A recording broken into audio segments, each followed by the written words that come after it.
Olá, amigos e amigas, que a graça e a paz de Jesus esteja com cada um de vocês e que vocês tenham um feliz domingo. Vamos estudar a lição e hoje, 8 de janeiro, a lição 2, ela tem como título A Aliança da Salvação. Diante de um mundo secularizado e individualista que nós vivemos, provavelmente vivemos em uma das piores épocas de se praticar o discipulado.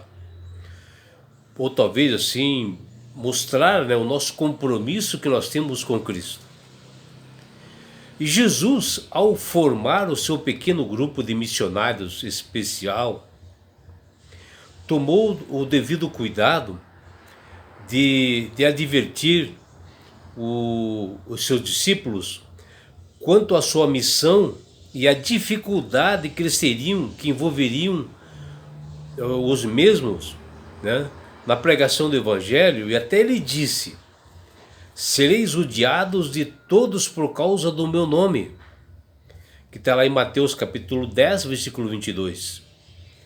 E Jesus expôs algumas características que seus discípulos deveriam ter, como manter o foco nele, que está lá em Mateus 5, 6. Pregar que estava próximo, o reino dos céus, que está lá em Mateus 10, 7. Que eles deveriam ser altruístas e ter uma vida simples, mas com bastante assim dignidade, ser corteses e prudentes, confiar sempre na ação divina e confiar nas suas promessas, alianças e na provisão de Deus, que está lá em Mateus capítulo 10, versículo 19. Lembrando que Jesus, após dizer isto, ele estava vivo entre nós, e ele estava assim orientando os seus discípulos, porque logo a seguir ele seria morto injustamente, ressuscitaria e ascendeu aos céus. Porém, a morte de Cristo tornou-se possível a salvação de todos, mesmo para aqueles que já vieram ou já viveram antes de Jesus, ou que viverão. Diferente das promessas que fez a salvação, não uma aliança unilateral, ou salvo independente de que possamos fazer obras ou alguma outra coisa, ou universalismo, na crença que muitos têm, que a salvação ela é para todos, independente do que façam. Mas isso é uma tremenda mentira. Você só será salvo pela graça de Cristo, e você é justificado pela sua fé que você tem no Salvador Jesus. E por amor a Ele, você obedece seus estatutos e mandamentos. Embora Jesus tenha morrido na cruz do Calvário por toda a humanidade, mas nós vemos aqui que às vezes, mesmo Jesus ter morrido por nós buscamos assim caminhos tortuosos de prazeres mundanos. Às vezes alguns são muito materialistas, idólatras, e sofrerão com a morte eterna. Está lá em Mateus capítulo 7, versículo 13 a 14, aqui mostrando que realmente Jesus ele dá a oportunidade de eu sentar no reino dos céus, mas nós temos que fazer a nossa parte. E as Sagradas Escrituras, elas apresentam como as pessoas recebem o dom da salvação. Por exemplo, que está lá em 1 João capítulo 5, versículo 13, fala que quando uma pessoa tem fé em Jesus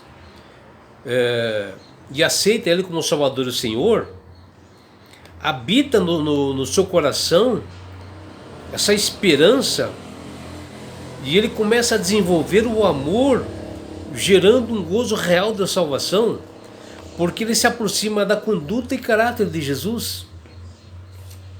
E quem crê assim e tem um testemunho assim de si mesmo, é justamente essas pessoas que permanecerão fiéis até o fim.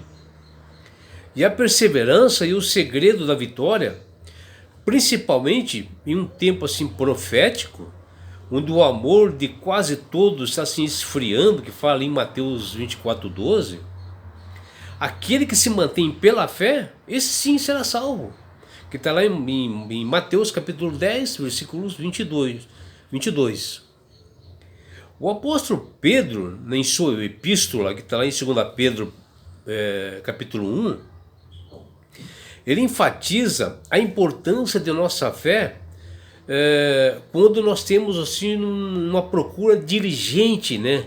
Quando a confirmar a nossa vocação e a nossa eleição para o reino dos céus, que está lá em 2 Pedro capítulo 1, versículo 10.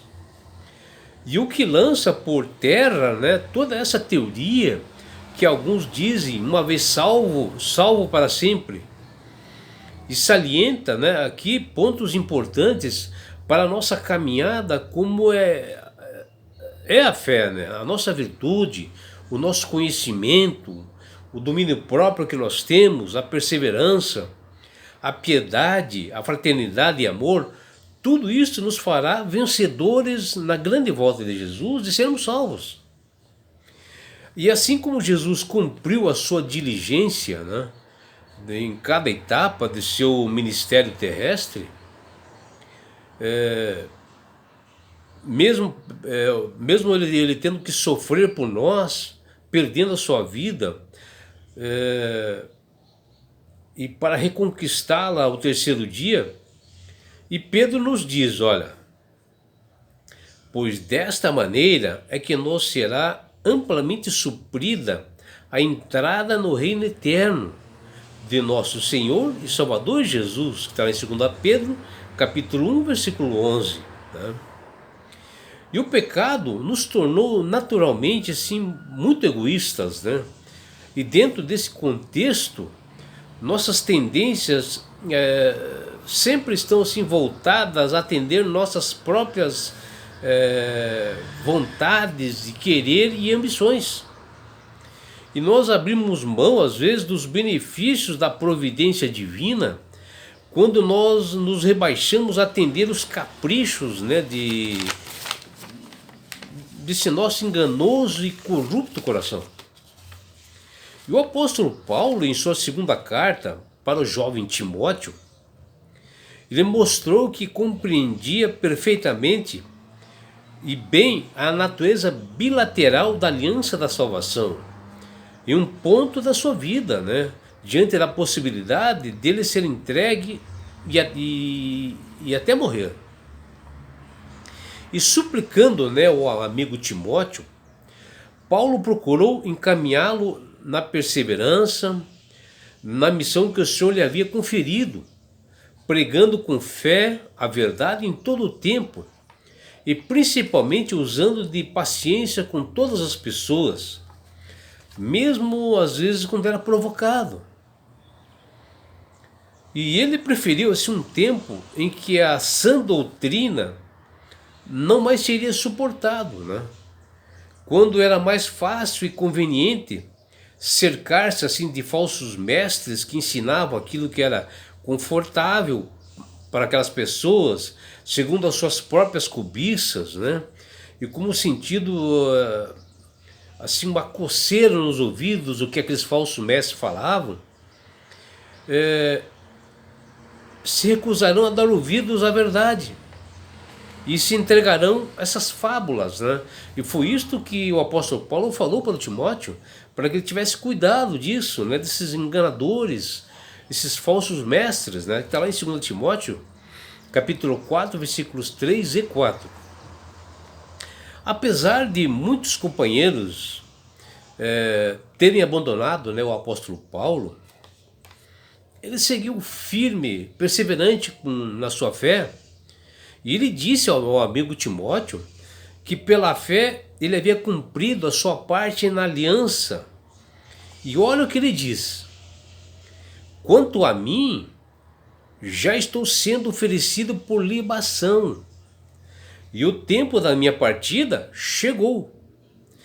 E ele ainda continua, olha o que ele diz: combati o bom combate, completei a carreira, guardei a fé. Desde agora me está guardada a coroa da justiça, que o Senhor reto juiz me dará naquele dia, e não somente a mim, mas também a todos os que amam a sua vinda. Está lá em 2 Timóteo, capítulo 4, versículos 6 a 8, né? Veja, né, a perseverança desse apóstolo Paulo, mesmo perseguido, sabendo que ele iria morrer, tudo devido ao nome de Jesus, porque o evangelho, ele deixa irado o inimigo que tem seus dias contados, ele começa a perseguir as pessoas, né? E todos nós temos uma missão a ser cumprida aqui nessa terra. O Senhor nos confiou um precioso encargo que deixa o inimigo furioso, né? Que o inimigo sabe que ele está perdido e que você irá se salvar, mas ele não quer deixar isto. Ele começa a se utilizar de agentes dele, inimigo, que se introduzem na igreja, na sociedade, e começa a denegrir a imagem das pessoas, e às vezes é pessoas da própria família, pode ser seus filhos, pode ser sua esposa, pode ser seus parentes, que vão prejudicá-lo nesse caminho da verdade. E às vezes não te deixa nem você ir a cultos, não te deixa você pregar o evangelho, não te dão paz para você. E por isso que o apóstolo Paulo fala sobre isso. Imagine, né, eu e você estarmos prontos, né, pela fé em Jesus, e nós mencionarmos essas lindas palavras que o apóstolo Paulo mencionou, que ele fala dele estar pronto, porque ele combateu um bom combate. E ele disse que ele completou a carreira e ele guardou a fé. Imagina nós estarmos nessa condição, né? Ou seja, estar pronto para morrer pelo nome de Jesus. Será que você está preparado, meu amigo? E é por isso que só a fé vai te dar essa segurança. E a coroa da justiça que o apóstolo fala, de que ele iria esperar, né? É a justiça de Jesus na sua volta, né? Porque ele tinha certeza que ele iria morrer em Cristo e iria aguardar a volta do seu mestre Jesus, e que ele dará a salvação eterna para todos aqueles que esperarem nele.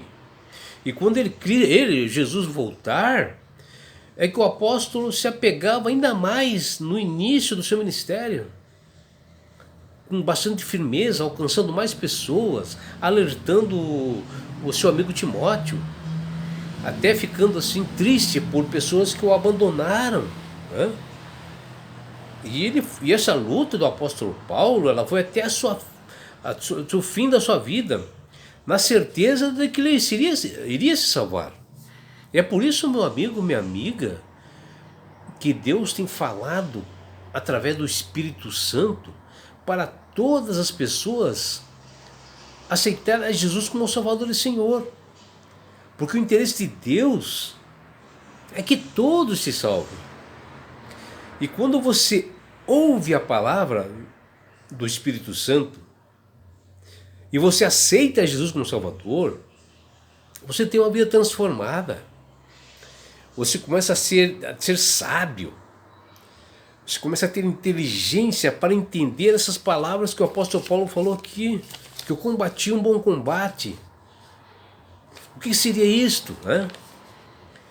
Entenderia perfeitamente, né, essa aliança da salvação que Deus fez com todas as pessoas, que muitas vezes não entendem. E essas pessoas só vão entender quando aceitam Jesus como Salvador e o Espírito Santo começa a trabalhar na mente dessas pessoas. E sabe, meu amigo, minha amiga, quando você aceita Jesus como Salvador, Deus quer dar esse presente que chama-se salvação. E com isto, Jesus quer levar a todos vocês, a todos nós, para as mansões celestiais. Um lugar onde não haverá mais perseguição, não haverá mais aflições, não haverá mais morte. E haverá alegria na bodas do Cordeiro que é Jesus. Numa grande festa que Deus já está convidando as pessoas hoje para participarem da bodas do Cordeiro. E sabe por que Deus quer fazer isto? Com você, meu amigo. Com você, minha amiga. Porque Jesus te ama. Abraços do seu amigo João Carlos Amorim.